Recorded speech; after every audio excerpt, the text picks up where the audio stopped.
This is House Planning Help episode 61. Hello, I'm Ben Adam Smith, and if you're researching your own house build or looking to renovate, then this is the podcast for you, because I'm exploring what houses we should be building in the 21st century, and I want to tackle my own project in the next, just over 2 years. The pressure is on. Coming up in this session, we have a Google Plus Hangout for you, and this is in whether it's a good time to go off-grid.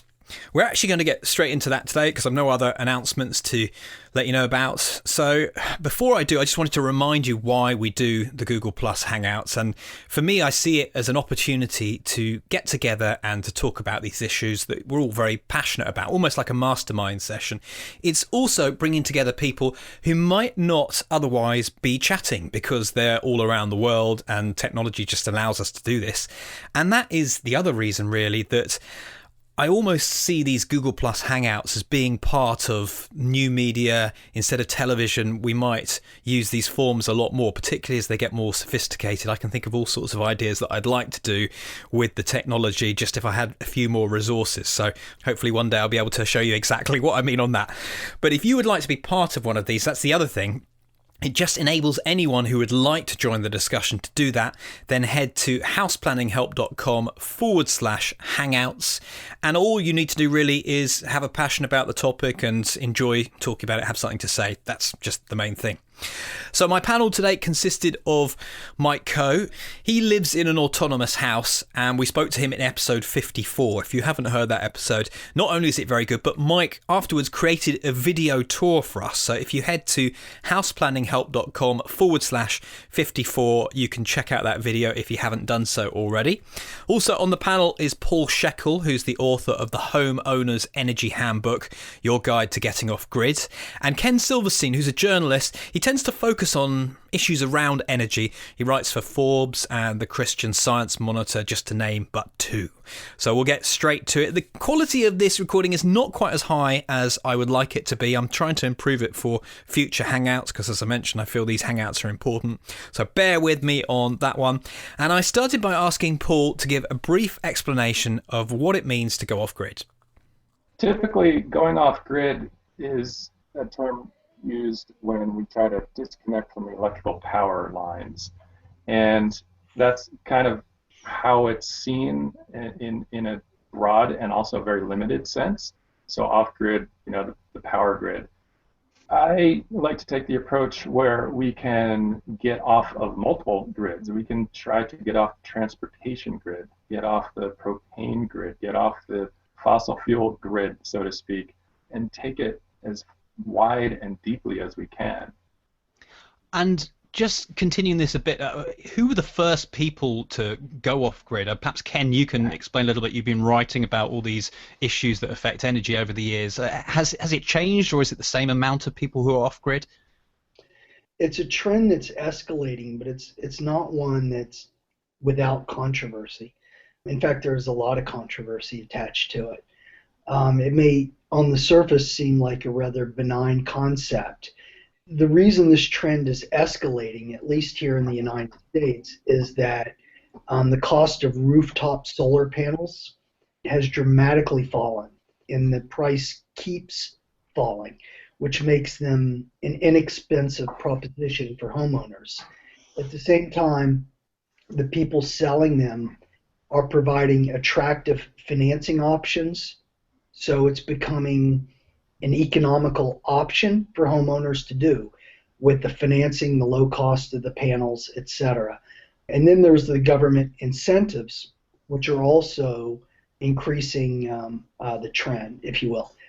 The reason it's controversial is that the more people who come off the grid means fewer people are there to support the existing grid, which makes electricity expensive for those who cannot afford to go off the grid. Is it the best system to be using at this time? When it was set up, we understand that you'd have your power station or whatever it might be, but as we've moved on in technology, is it still the best way of delivering energy? And as customers, is it still the best choice for us? A centralized grid has a lot of advantages, which is why it came to be. And the advantage is that it can more efficiently distribute electrons to a mass number than if electricity is distributed on site. Okay, so it's a more efficient system, but there's a lot of drawbacks to a centrally planned system. It's very difficult to get transmission sited. Transmission lines are ugly, so there's some incentive for it to be distributed. If there's a hurricane, there's less of a chance mass numbers would be wiped off the grid. We saw what happened in New York and New Jersey during Tropical Storm Sandy. So there's some advantages to being distributed, but for the vast majority of us, for the foreseeable future, and Mike and Paul may disagree, but I would argue that the vast majority of us are going to remain attached to the grid, and that there needs to be some equitable system to pay for that, because the grid still needs to be modernized and even expanded in many cases. Well, that's a really good point. So let's move on. Mike, why did you go off grid? I was about to bounce in and say I'd like to not disagree with that, with Ken. As I said, I'm not completely off grid. I use the electricity grid as a battery, and I did that because that seemed to be the most sensible way to proceed at the time. So I have a photovoltaic array, which at the moment, for instance, I'm just looking, we're exporting about 500 watts, so I'm generating more power than I'm using. But when we come to, obviously, nighttime, even though the house has been constructed to have minimal energy consumption throughout, we will still be drawing in power. At the moment, for me to go off-grid, it would be more of an ideological decision than one that made any kind of financial or engineering sense, because the amount of batteries that you would require and the extra electronics and so forth would be costly and not necessarily environmentally benign when you're talking about lots of lithium or nickel metal hydride or whatever storage cells. And I think there are different reasons that people go off grid. Some people do it for ideological reasons. Other people are beginning to do it, as Ken was saying, for financial reasons, because the photovoltaic panels have become so cheap. And other people, of course, do it out of necessity because they actually aren't in a position to be able to connect to a grid at all because they live somewhere very, very remote. So I think people have different reasons for doing it. But mine was, it fitted in with the whole overall low energy design strategy to stay on grid, but in a way to use it as a battery. And you've mentioned that it's not just the grid, but you have other aspects of your house so that you are totally independent. Do you foresee these situations arising, or as you say, is this just all about energy efficiency, really?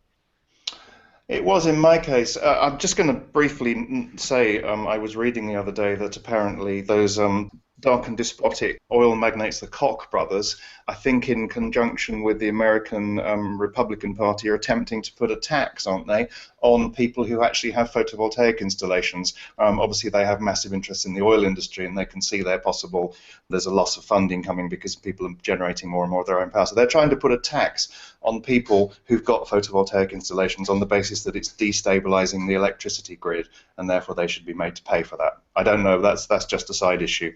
But coming back to your question, Ben, I don't connect to mains water or mains drainage, even though we have them available. So I haven't disconnected from those out of necessity. In this case, it really is for environmental reasons, because it seemed to me, in designing a house that intrinsically is ultra low energy, you've still got other energy demands made by private dwellings, and the provision of a water supply and the taking away of your waste and processing it and so forth actually involves quite a lot of energy, which you don't really have any control over. You can't say, well, I'm going to go to the toilet a lot less so that I don't put such a load on the sewage system. So by bringing those services in-house, by storing rainwater, treating it to provide the house's water supply, and then by using a dry composting toilet system to deal with all of our own personal waste, together with a grey water soak away, I've brought those services in-house, but I've done it in such a way that they don't expend any additional energy at all. So that was very much done for an environmental reason. And maybe, Paul, it's worth coming to you and just finding out what we've heard a little bit about Mike. How do you compare to what he is, and where is your geographic location? Are you near to civilization, near to a city, or on, out in nowhere? Yeah, we're pretty far from civilization here, which is primarily why we ended up off-grid. It would have cost us about $50,000 to bring power lines in. We live in on an old piece of farmland, and it's quite rural. However, I didn't exactly fall into this position. I mean, yes, it was the piece of land that I could afford 25 years ago when I was looking for land. But also, there's a bit of altruism there too. I have always been interested in solar power. I've always been interested in energy efficiency and electric cars and all of those things I've done in my life to try to earn a living, which was not a very good way to go in the 90s trying to make electric cars, but also for the altruism and green living and the self-sufficiency of it. I've always tried to be as self-sufficient as I can, which, yeah, as I get older, I realize what a myth that really is. But in terms of getting off of various grids, as I discussed earlier, I've made biodiesel for several years to try to meet my transportation needs. A few years ago, after we upgraded our solar electric system, I was hit with a very large propane bill, and after feeling so smug about having excess electricity and a lot of hot water to heat as a dump load, I was hit with this large bill. So I thought, well, how can I get off of the propane grid? So I started to investigate ways to make renewable natural gas, and there's a chapter in one of my books about making backyard biogas. So part of it is altruism, part of it was financial reason, and part of it is because for me it's a whole lot of fun. I love technology and I love harvesting energy from nature, and this is one way for me to help fulfill that need for that sort of project. And is the book as well, or the couple of books that you've written, just sharing that knowledge that you have learned over the years? Sure, it's sharing that knowledge. The first book I wrote as sort of a reference guide for myself, but also for other energy auditors and interested homeowners. And the second one was sharing that knowledge and also the enthusiasm for things like making wood gas. You can actually run a car on wood gas, and you can heat your hot water with renewable natural gas that you make from food scraps from your kitchen. So there's a lot of interesting things that I think we can do and perhaps will need to do in the future as we live in a more and more carbon constrained world. One thing that keeps popping into my mind is that these few people who go off grid will be in rural locations. I can't see it being anywhere else because it wouldn't make sense to do this in a city, or would it? I personally don't recommend anybody go off grid if you're already on the grid. I think it's not a great idea. I love using the grid as battery storage. It's so energy intensive to get all of those pieces of equipment. I've got 50 kilowatt hours of battery storage. I've got 24 batteries. It's about 1.5 tons of lead in a shed outside that I have to replace every 10 years. It's kind of crazy. Paul, I would say what you said, actually, there's a lot of questions implicit in what you said, but one of them is that when the sun is not shining or the wind is not blowing, how are you getting your electricity? How are the lights remaining on? And is that storage system that you're using, for lack of a better term, efficient? Well, it's lead acid battery technology. It's over 100 years old. They're about 70% efficient in terms of storing and releasing the energy that's put into it. So I have a battery backup system, so when the sun shines, the batteries are being charged. When the wind blows, I have 1,000 watts of wind capacity. The batteries are being charged. And when the sun goes down and the wind stops blowing, I draw down the batteries. In the wintertime, that can be problematic. I have a backup generator because there are months where the sun doesn't shine and the wind doesn't blow, and I need an additional source of electricity. I mean, obviously, there are considerable amounts of effort and cash being put into developing advanced battery systems, aren't there? Driven by, well, the lithium battery came about largely because of the portable computers and mobile telephones and things. And obviously now the development of electric vehicles and this famous Tesla factory that Tesla Motors intend to devote huge amounts of effort and finances into a specialist battery factory. And there are other potential technologies possibly still in the laboratory at the moment. I heard of a lead water battery. I mean, I don't know if that ever has the possibility of becoming a true practical product. But in terms of being off-grid, I think it's likely that Paul's lead-acid batteries will soon be superseded by something that is much, much more efficient, stores a lot more energy in a smaller space, and ultimately, price per kilowatt hour of storage is almost inevitably going to come down. And I suppose that is a large part of this. It does sound like batteries have held us back, but are we at the point when actually more of this, and we've been saying that it's picking up momentum, but it will make sense? You know, on the economics of it, that's not an easy question to answer. I agree with Mike's sentiments that battery technology will get better and it will get cheaper, but there is a transition period that is yet to be defined in terms of how long that will take. We're clearly not there yet. There are, in the United States, California has a mandate for the utilities to buy battery storage to increase its economies of scale. That'll help things along. A government mandate gives the developers some incentive to go into the labs and create because they have a ready-made market. But at this point, I think battery storage is not where it needs to be. And until it gets to that point, the economics of it, for most of us, just doesn't add up. And Paul, are there any other things that we should be thinking about, going back to the question that I set at the beginning of should my next house be off-grid? What do we need to consider? You've produced this book which has got lots of information in, so where would we start? Well, start with efficiency. That's always my mantra. Efficiency first, renewables next. If you have a very efficient house, you have a house that doesn't require lots of energy input. And that is a way of basically lowering the cost of your energy supply, right? By reducing the amount you need to buy. It also allows you to diversify your energy sources. So if you need the grid, you're not going to need very much of it. If you need solar, you're not going to need very much of it. So start with efficiency. Who would rather burn 1,000 gallons of oil instead of burning 100 gallons of oil? Or the same with wood. We heat primarily with wood. I would rather cut, split, stack, and burn, one cord rather than 3 cords of wood. So start with efficiency, and then identify what resources you have, what's available, what's practical, what's cost-effective. Really, it comes down to what are your values, what are your goals, what do you want to do with your home, what statement do you want to make, what comfort level are you willing to negotiate with yourself and your family.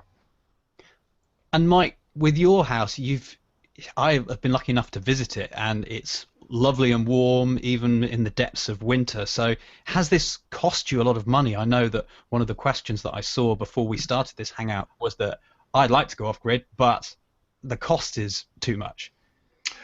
Well, it depends on how you approach it, obviously. I mean, I would absolutely agree with what Paul just said, is that you put energy efficiency first, get the building envelope right, high thermal mass in my case, huge amounts of insulation, and then whatever the future holds for us in terms of fuel shortages or changes in technology or changes in climate, which is obviously an important consideration. If you've got your building envelope right, then you can change the ancillaries that support it relatively easily.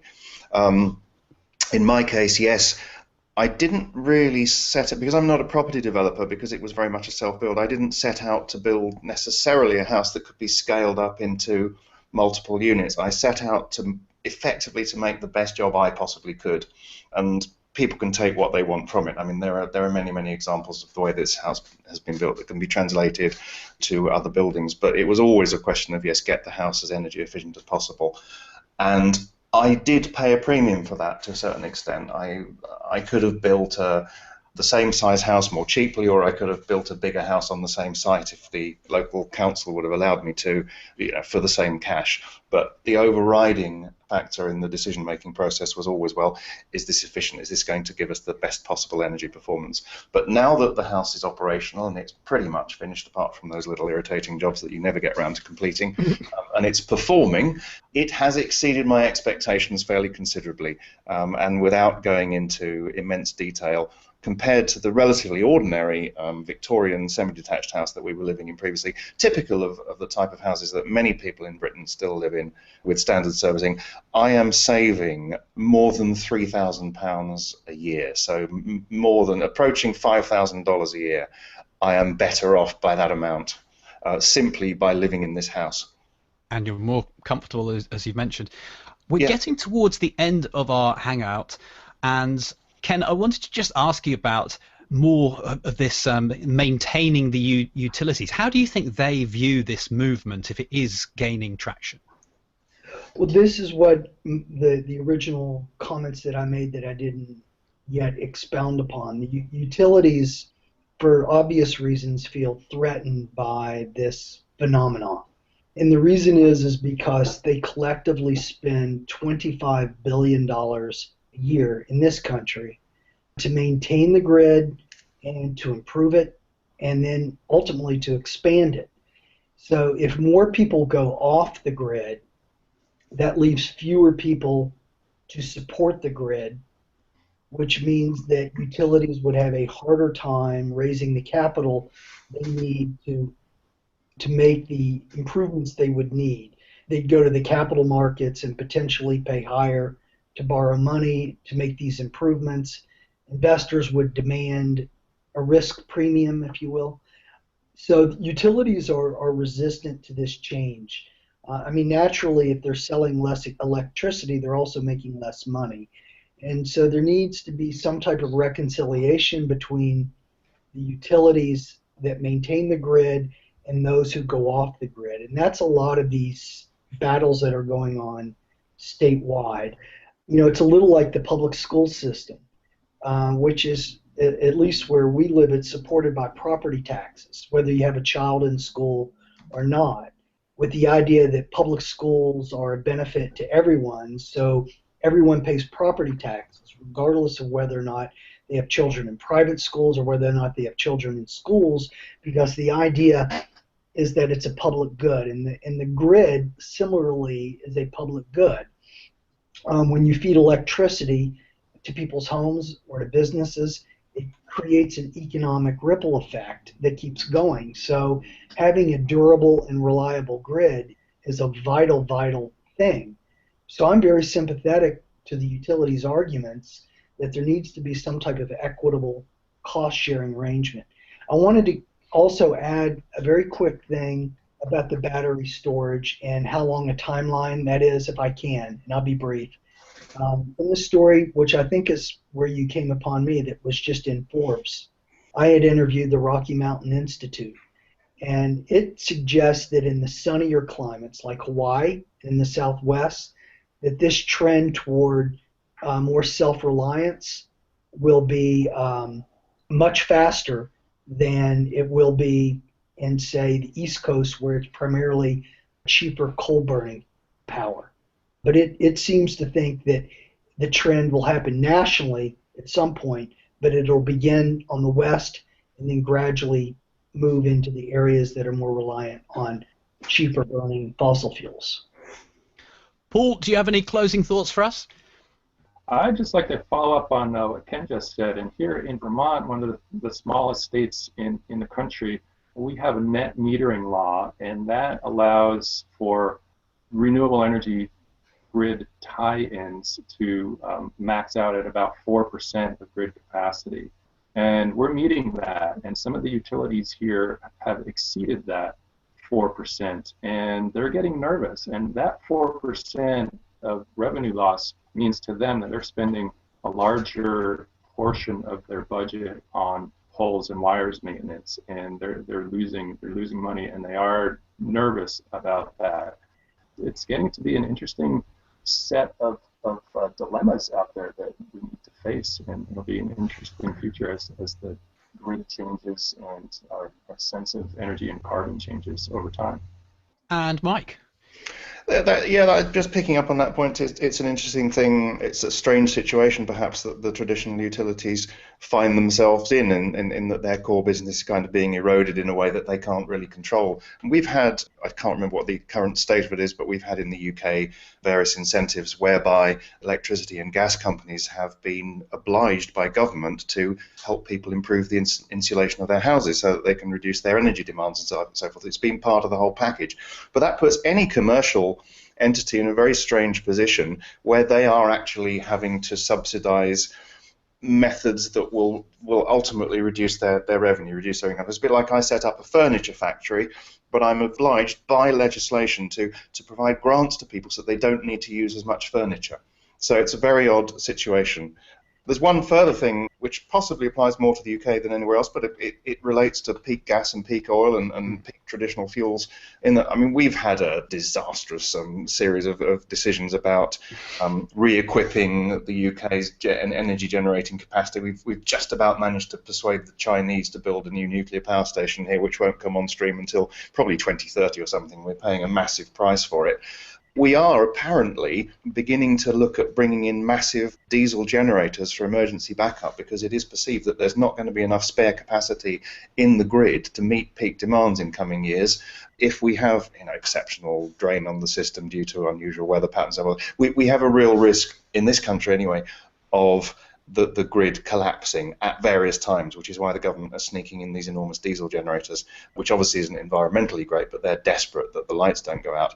I think having, in that context, the capability to go off grid and distance yourself from all of that, should the power supplies become unreliable, it's certainly a very worthwhile facility to have at your disposal. I hope it's not required, but I mean, not wishing to sound smug and pompous, I'm in a better position to cope with it than somebody who's living in a traditional grid-connected house with no backup. And that's where we leave the discussion. I hope you enjoyed it, and I'd like to thank Ken, Mike and Paul for joining in.